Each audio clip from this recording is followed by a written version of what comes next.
Today I'm going to share some of my experiences with Gurudev, in Gurudev as I know him. Actually, I do not know him.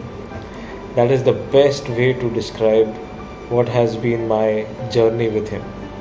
Every time I meet with him, some new chapter opens up, some new aspect I am able to see. हर बार मैं जब उनसे मिलता हूँ तो ऐसे लगता है जैसे ये एंगल तो मैंने कभी उनके बारे में सोचा ही नहीं था. ऐसे ही मैं और मेरे एक मित्र हैं, बहुत अच्छे मित्र हैं, नितिन डावर जी, कल हम लोग ऐसे डिस्कस कर रहे थे कि गुरु का क्या महत्व है जीवन में. तो एक कहानी हम लोगों ने डिस्कस की, मैं आप सब लोगों से शेयर करता हूँ वो कहानी. एक बार एक गांव में 3 भाई थे और उनके फादर के पास बहुत सारे हाथी हुआ करते थे. तो फादर ने जाने से पहले उन हाथियों का बंटवारा कर दिया, जैसे जायदाद का बंटवारा करते हैं.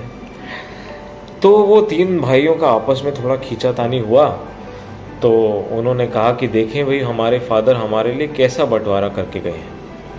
तो जब उन्होंने वसीयत देखी तो उसमें लिखा था जो सबसे बड़ा भाई है उसको मैं 50% ऑफ द प्रॉपर्टी दूंगा, मतलब 1/2 ऑफ द प्रॉपर्टी दूंगा. जो उससे छोटा भाई है, बीच वाला भाई है, उसको मैं 1/4 प्रॉपर्टी दूंगा.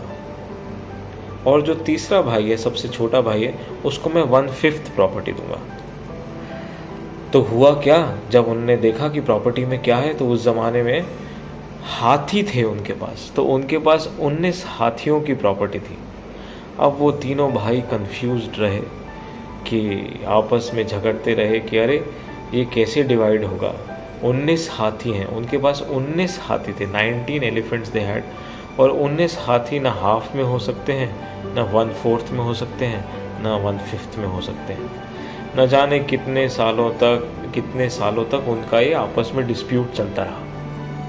फिर एक संत उस गांव में आए और उन संत जब उनके घर पर आए तो उनने अपनी ये दुविधा बताई उन संत को. तो जब उनने ये दुविधा बताई उन संत को, तो उन संत ने कहा ठीक है, मैं आप लोगों की मदद कर सकता हूँ. उन्होंने कहा ठीक है, बताइए. तो उन संत ने ये कहा कि मेरे पास एक हाथी है, उसे आप रख लो. अब जब उन संत ने ये कहा कि आप मेरे से एक हाथी ले लो, तो उन तीनों भाइयों को समझ में नहीं आया. उन्होंने कहा कमाल है, हम इनसे समाधान मांग रहे हैं प्रॉब्लम का और ये हमें हाथी दे रहे हैं. लेकिन उन्होंने कहा कोई बात नहीं, एक हाथी तो आ ही रहा है, तो कुछ जा नहीं रहा, कुछ आ ही रहा है, तो ले लेते हैं भाई. तो उन्होंने एक हाथी को ले लिया.